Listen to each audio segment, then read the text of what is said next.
Could you be making more money in trading by completely ignoring stop losses? Most traders think stop losses are essential for risk management, but the data shows that the majority of strategies actually perform better without them. In this episode, we're going to break down why your stop losses might be costing you thousands, go over two strategy types that separate winners from losers, and go over are stop losses fundamentally inefficient and when is the right place and time to use them. Let's get straight into this episode. Could you be making more money in trading by not using a stop loss? I think this is a somewhat controversial topic, at least when you are first introduced in trading, because everyone's talking about risk management. And when they talk about risk management, they talk about stop losses. Probably the only other topic there is where they talk about like max amount of risk per day. But traditionally, when you actually look at some strategy types, they actually work better when they don't have a stop loss. So I'm going to let Pedma take off with this one, as I think he has a couple more notes than me. I think no, it's pretty clear that I won't say all because I haven't tested all strategy, but it's pretty clear that the majority of trading strategies are better without a stop loss. It's just a fact. You're just, if you plot the data on every trading strategy that you really have an edge or something else, like you're better off not trading with a stop loss. Now, there's a caveat because there's some strategies where using a stop loss is virtually incorrect, at least if you're using it very tight or very not loose. And in other strategies, it's just an inefficient way to price your own views on the market. So let's decompose these things. Let's say that you are trading the normal retail trading strategy like mean reversion, right? In a mean reversion model, your signal gets stronger the more it goes against your initial position or your initial signal. So for example, let's say that a stock ups up 50%, right? In theory, you generate a signal that you say, okay, this stock gapped up too much or whatever based on my model, and it should come down. Okay, but what if it gaps up to 50% and then it goes up to 70%? Now the signal is even stronger. So if you add the stop loss, you are basically saying that signal has no longer EV. When I say EV is expected value. And when you measure that and you think through your system, actually the mean reversion signal just became much stronger and much better. You are basically eliminating like an A plus signal, to put it in like retail trader conversation. You are putting an A plus plus signal and you are removing it from your trading because you use a stop loss, you don't want to lose money, whatever. Now, shouldn't you use a stop loss in that situation? That's a completely different conversation. But the point stands. You are limiting potential EV in a trade that benefits by going higher and higher. Now, the other model is momentum or trend models, whatever. When you have a momentum in trend model, you are basically betting on trend, right? On prices to continue moving in a certain direction. Now, if you get a stop loss and that stop loss triggers you out of a trade, it means that price moved against your initial trends or your initial trend signal. And in that case, it's, even though it's not very efficient, it still is a benign way to get yourself to protect your downside, because you are getting out of a trade because price just crossed against your initial position. And since it's a trend following system, you expect price to continue in that direction. So it usually no longer is good to stay in that position. So it's a benign protection, let's say. But everything has a cost. And even on trend following models, you'll find that by using stop losses, you are actually decreasing the average win to loss ratio, because you are taking a lot of small losses that you shouldn't take, and some trades that would become winners didn't become because you got stopped out of the trade. It's just an inefficient way to trade, and you can get that in the data. So I'm extended here on conversation. What do you think, Munir? Yeah, no, I think I totally agree. I think the only difference I'd have is stop losses on trend following, I would say, are more practical to use. While I do agree they're not the most effective method, they're probably the easiest method to just implement. On mean reversion, it does become more of a topic of that you only really need a stop loss for controlling sort of exposure for most of the plot, as not always you'll have something that reverts, right? So like, let me get an extreme example here is like small caps, right? Small caps is technically mean reversion, but most people don't have unlimited capital, and small caps can run a lot, like sometimes even 500 or 1,000% in a day. And to not get margin called or to, liquidate your whole account, that can be very difficult if you're trading within X amount of capital, right? So at some point, you will need either something to control exposure or stop loss. And this also does come into play where if you were trying to be optimal, mean reversion should often be like a continuous sort of model to some extent. And then you'd also have a moving, fair value price that's moving up with it traditionally. So as price even declines a bit, then you're taking off some exposure and then you're adding that exposure back, etc. Which can be a very good way, but it's just more complicated to do and a bit harder to backtest and also a bit harder to, automate. But if you're going for absolute optimal, that's normally what you go for.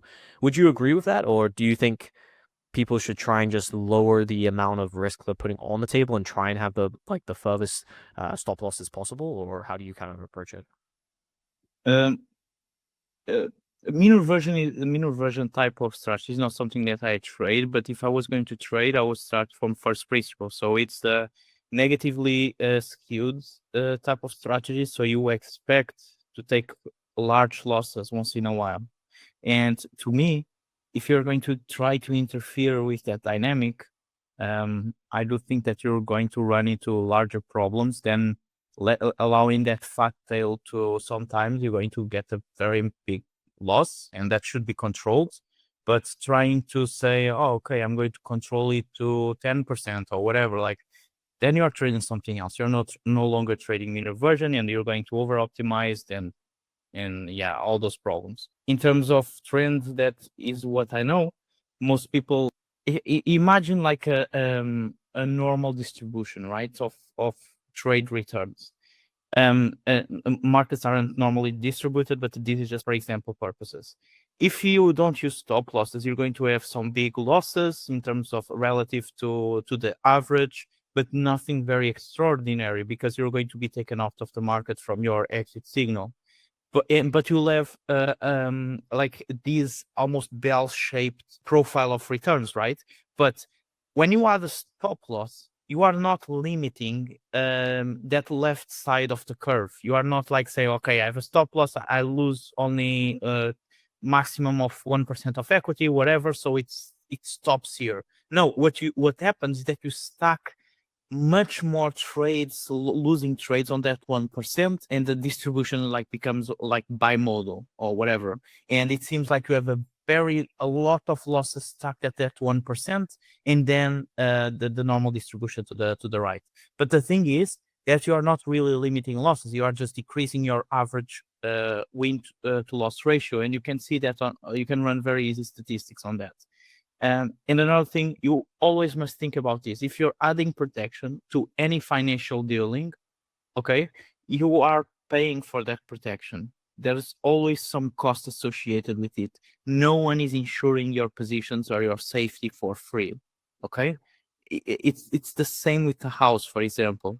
You buy a house, but you have to pay insurance for it. Someone else has to take the risk that some accident or some natural disaster occurs. They will pay for the house, theoretically. So, and you pay a fee for that, a monthly fee. So in financial markets, every time that you add a protection, anything else like an edge, whatever, you are going to have to pay for that. And what you pay for it, it's better to be apparent to you and very clear than to try and hide it and not care about it, because that will come out in your returns in the future. No, I think that makes complete sense. Just to clarify for people listening, we're traditionally talking about fixed kind of like percentage stop losses, not so much as like an exit signal, as you were mentioning, as like something where you're post exit where you're getting the opposite side of your signal. No, that's traditionally considered like a trail stop loss, or sorry, a trailing signal or whatever. A stop loss is the traditional, like, okay, price crosses below, either closes or just touches this price level and you exit. That's a stop loss. Yeah, no, I perfectly agree. I think a lot of my strategies nowadays are not fixed. I think I maybe only have one that is fixed, but it's more of a rare circumstance because I do agree the one thing I always look at when I'm developing strategies is the more parameters you have where you can fix it to a certain value is just the higher likelihood you can overfit it. So trying to have more fluid, I guess is how you'd say, parameters, where they don't have one fixed value is a lot better most of the time. And obviously, you're going to have some parameters that you will, and then you can use something like a loose pants method, which is you deploy multiple variations of those parameter values so you can kind of cover a wide scope, and that can help out. That's normally, I would say, how I approach it. Probably the only other topic I want to discuss. Actually, is there anything you wanted to add on the stop losses, or is that? Yeah. I actually have like Augustine. I think his name is Augustine Lebron. I Yeah. think is his name. So I'm working a lot on a project in terms of his type of like it's not his, it's more modern CTA type trading, and that is more about how you position yourself in the market, right?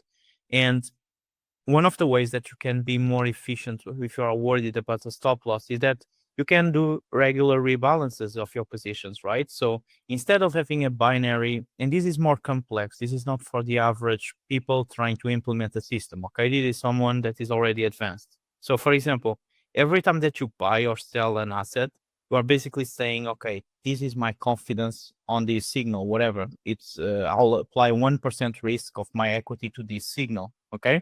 But a binary signal only gives you a 1 and -1 like type signal. I'm either long, neutral, or short.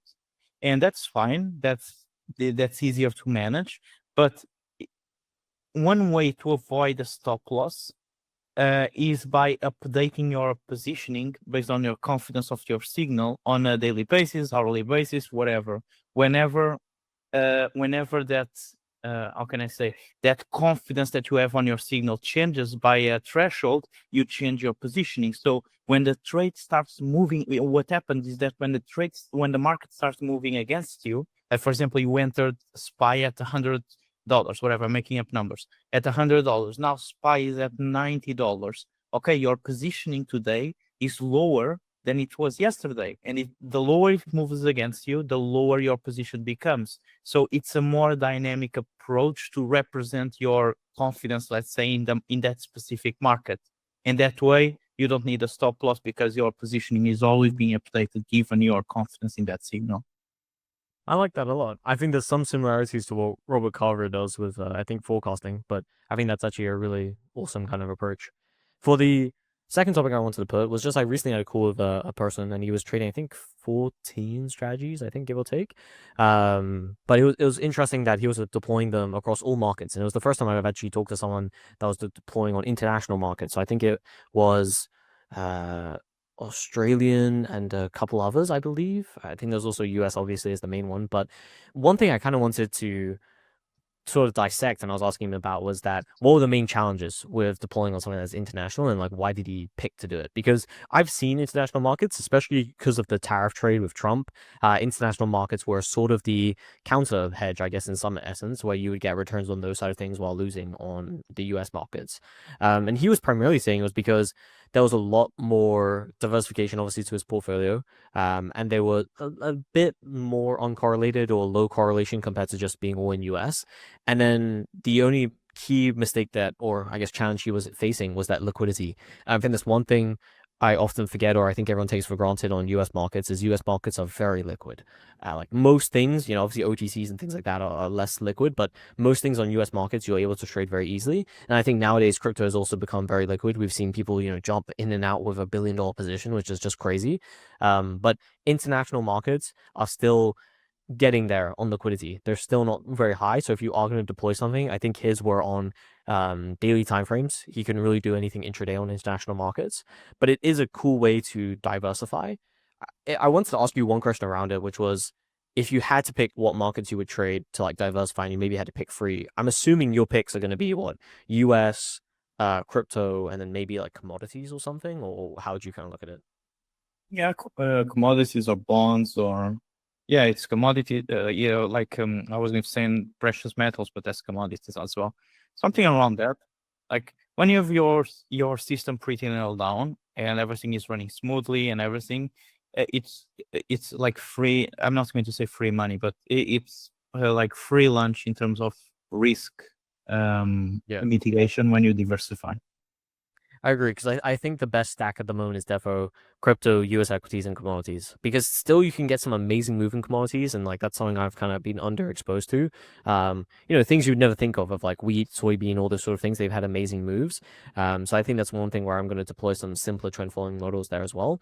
But then I'll also say crypto is probably, one of the better markets, and I got to thank that to you because I never really took it that seriously before. But there's obviously incredible money you can make in crypto. There are key challenges with it. One thing we did see on Twitter recently was Robert Carver. I have utmost respect for him for the most regard on at least his books and what he's kind of put in them and taught, especially in his podcast as well, which I really enjoyed. And I think as you were saying that you've used and many other people have used his sort of techniques on crypto markets, and he was primarily trying to load some money onto crypto and was, saying it was incredibly complex and things like that. And at least my opinion of it was that if it was as easy to load on, balances, whatever, understand everything, then I don't think there would be as much of an inherent edge, I guess, let's say, or alpha in crypto. Because especially as like if you're going to take advantage, let's say, of Indian markets nowadays or Hong Kong markets, they're kind of difficult to access, especially if you're a foreigner, right? So there can be premiums or edge, whatever you want to say, by accessing those and deploying strategies on those. And that's kind of how I see the same thing in crypto. Whereas there's a bit of a learning curve, and of course you can lose a lot of money, and there's inherent risk, like we have had brokerage risks and exchange risks and all those sort of things. But that's kind of the game you're playing. And I think he kind of, at least from what I saw from his tweets, he thought it was a reason not to trade it because it was how difficult it was to use, whereas I kind of view it in the kind of the opposite way completely. Yeah, there's two ways to look at that. It's true that if it wasn't as hard like to access, for context, he was trying to like deposit money on Apple Liquid, if I'm not mistaken, and it's quite like non-intuitive to take things on chain, right? Um, and it's true that's one source of edge because then more sophisticated players are not so, how can I say, it's not so easy for them to come in here because they have a lot of like compliance mandates, a bunch of stuff that the risks that they are aware of. This is not a space that is very like serious. People, once they hear that you trade crypto, they look at you kind of funny. So all of these variables put together do generate edge because it's going to attract a certain type of people that is not the most sophisticated. But there's a point that I saw today on Twitter. One guy said, and I truly believe, like I truly agree with him that he was kind of angry at people for saying that, for being happy that crypto was so, like, let's say, less intuitive to access, because he was saying then your edge is not real. Your edge is just an arbitrage of whatever he said. Like he's basically saying that your edge is only due because others can't access it. You can't compete with others. You are just taking advantage that others are not there to compete with you. And what kind of edge is there? And I think there's some truth to that. I would like to see crypto being accessible to everyone and everyone can access it and still be able to compete there, you know? That's interesting. Okay, I think this is probably the first thing on this podcast that we kind of majorly disagree with on then.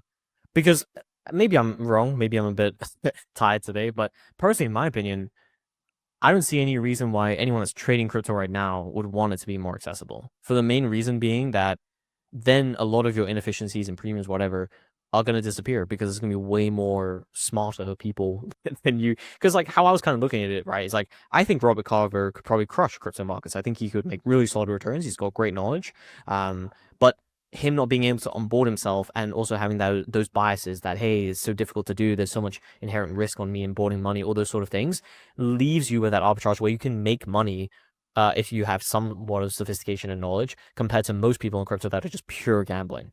And that's why you can make solid money and great returns. Otherwise, it would just turn into what futures markets are. Like futures markets are very competitive. You're not going to find a pure inefficiency. You're not going to find something that's going to super beat the buy and hold rate for the most part. Most of the time, you're going to be doing a bit of premiums with leverage, which is very solid strategy still. But you're not going to get anything like what crypto is, at least in my opinion.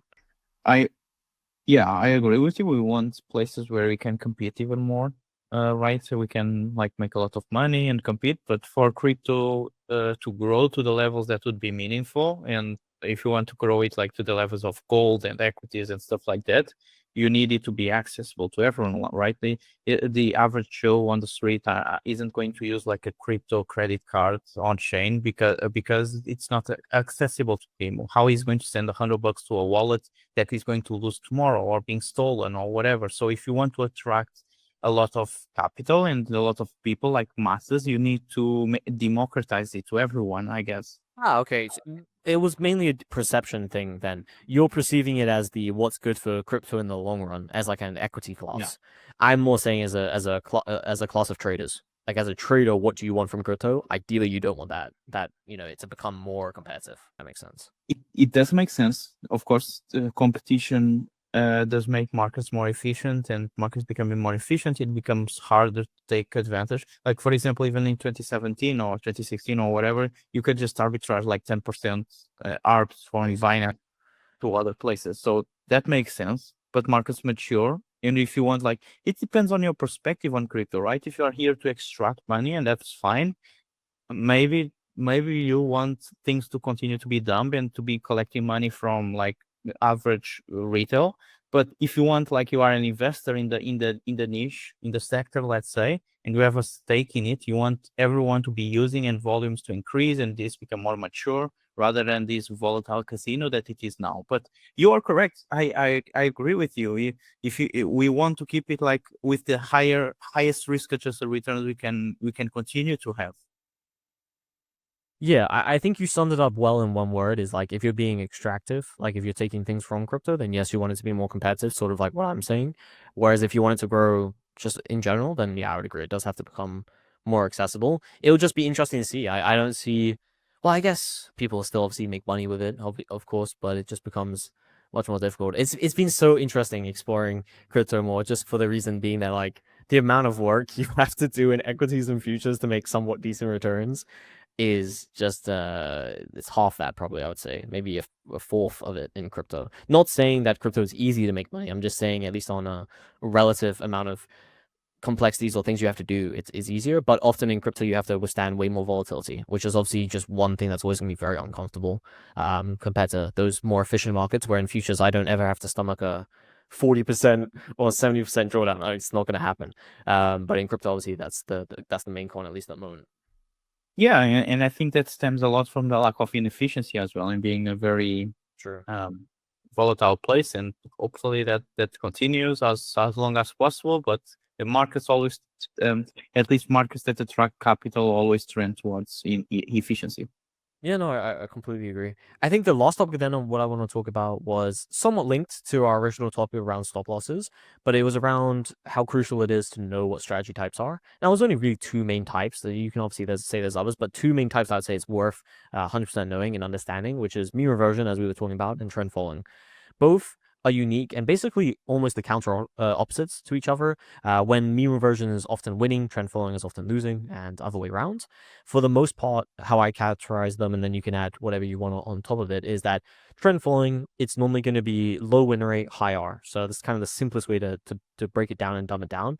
And it's often a very, when you look at it as an equity curve, it's often grinding around for a while, then you'll have one big win, pushes it up higher, grind around more, then pushes it higher, and you'll get into these parts where you're having higher drawdown, at least on percentage wise, compared to mean reversion, but you're going to be making a lot higher returns often with trend following because you get those exponential moves where something can do 10R, 5R, etc., where you can push at least like P&L higher, but it is a bit more volatile.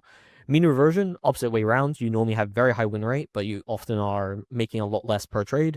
At least for me personally, on like futures, sometimes on some strategies they're making about 0.5R, let's say, for a winning trade. Which when you talk to discretionary traders, it's always such a fun conversation.